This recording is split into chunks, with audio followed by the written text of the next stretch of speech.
বেশ কিছুদিন আগে মেলায় ঘুরতে গিয়েছিলাম। সেরকম কিছু কেনাকাটা করিনি মেলা থেকে। তবে হ্যাঁ, একটা রেসিপি কিন্তু আমার ভীষণ ভালো লেগেছিল। সেই রেসিপিটা কিন্তু আমি তোমাদের সাথেও শেয়ার করেছিলাম। এত ভালো রেসপন্স পেয়েছি, আমার চ্যানেলের কিন্তু হাইস্ট ভিউজ। এত পছন্দ করেছো তোমরা ভিডিওটা, তাই ভাবলাম তোমাদের সাথে বড় ভিডিওটাও শেয়ার করি। হ্যালো বন্ধুরা, কেমন আছো তোমরা সবাই? আশা করছি ভালো আছো। আমিও খুব ভালো আছি। অঙ্কিতা অফিসিয়াল চ্যানেলে তোমাদের সবাইকে অনেক অনেক স্বাগত। আসো, তোমাদেরকে আজকে আমার তৈরি না একটা রেসিপি শেয়ার করছি। আমি মেলাতে দেখেছিলাম সেই রেসিপিটা। শর্ট ভিডিওটা তোমাদের সাথে শেয়ার করেছি। আজকে তোমাদেরকে বড় ভিডিওটাও দেখাচ্ছি। বেশি বড় করিনি ভিডিওটা, মাত্র 5 মিনিটের। যদি হাতে সময় থাকে ভিডিওটা কিন্তু প্লিজ দেখে যেও।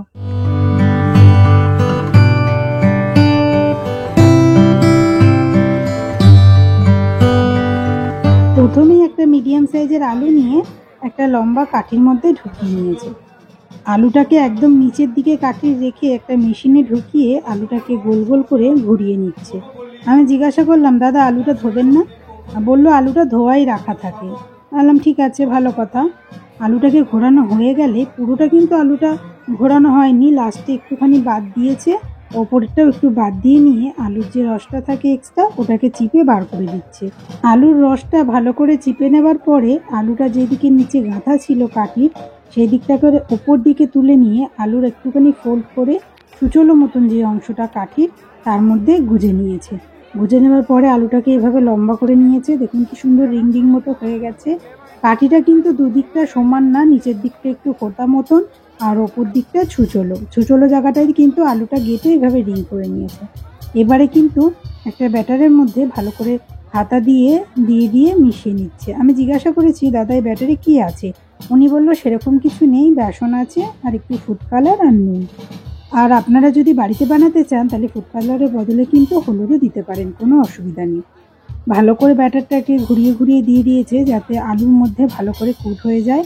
ব্যাটারটা দেওয়ার পরে এবার দিয়ে দিচ্ছে ব্রেড ক্রামের মধ্যে। ব্রেড ক্রামটাও একভাবে গোল গোল করে ছড়িয়ে নিচ্ছে যাতে সবটা ভালোভাবে আলুর মধ্যে মিশে যায়।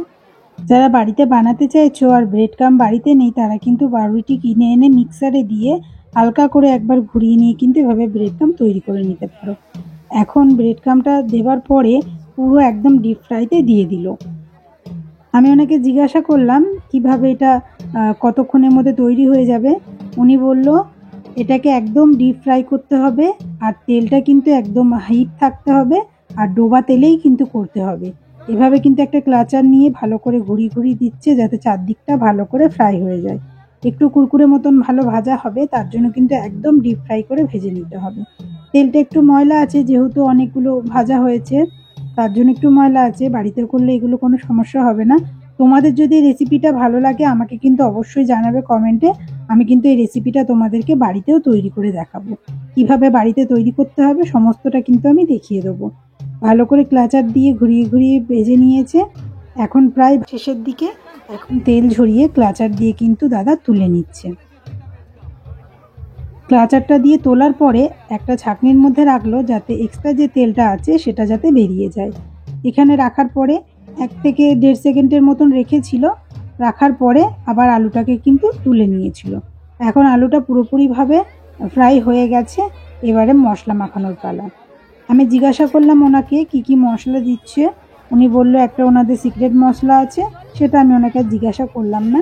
এই মশলাটা উনি দিয়ে দিয়েছে। মশলাটা দেওয়া হয়ে গেলে দিয়ে দিচ্ছে নুন। নুনটা দেওয়াটাও কিন্তু ইম্পর্টেন্ট, কারণ নুনটা না হলে কিন্তু একদমই টেস্ট আসে না। নুনটা দেওয়া হয়ে গেলে দিয়ে দিচ্ছে টমেটো কেচাপ। টমেটো কেচাপটা দেওয়া হয়ে গেলে দিয়ে দিচ্ছে মেয়োনিজ। মেয়োনিজটা একদম পাতলাভাবে গুলে রেখেছিল। পাতলাভাবে না গুললে কিন্তু এটা পড়ে না ঠিকঠাকভাবে, তার জন্য একদম পাতলাভাবে গুলে রেখেছিল। মেয়োনিজটাও দিয়ে দিচ্ছে। মেয়োনিজটা দেওয়ার পরে একদম কিন্তু রেডি হয়ে গেছিল স্প্রিং পটেটো রেসিপি।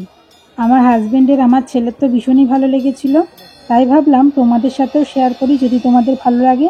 শর্ট ভিডিওতে তো ভীষণ ভালো রেসপন্স পেয়েছি।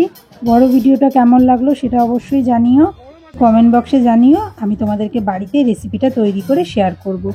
আমার ছেলে দেখো এখানে খাচ্ছে, বাবা বলছে গরম, দ্বারা একটু ঠান্ডা, সে তো শুনবে না। এ তো দেখেই খুব সুন্দর লেগেছে, খেয়েছে, তারও খুব ভালো লেগেছে। ভিডিওটি ভালো লেগে থাকলে লাইক কমেন্ট শেয়ার করে দেবেন। চ্যানেলে যারা নতুন আছেন চ্যানেলটি সাবস্ক্রাইব করে নিয়ে পাশে থাকা বেল আইকনটি প্রেস করে দেবেন। আবারও হাজির হয়ে যাব নতুন কোনো ভিডিওর সাথে। ততক্ষণের জন্য ভালো থাকবেন, সুস্থ থাকবেন। নমস্কার।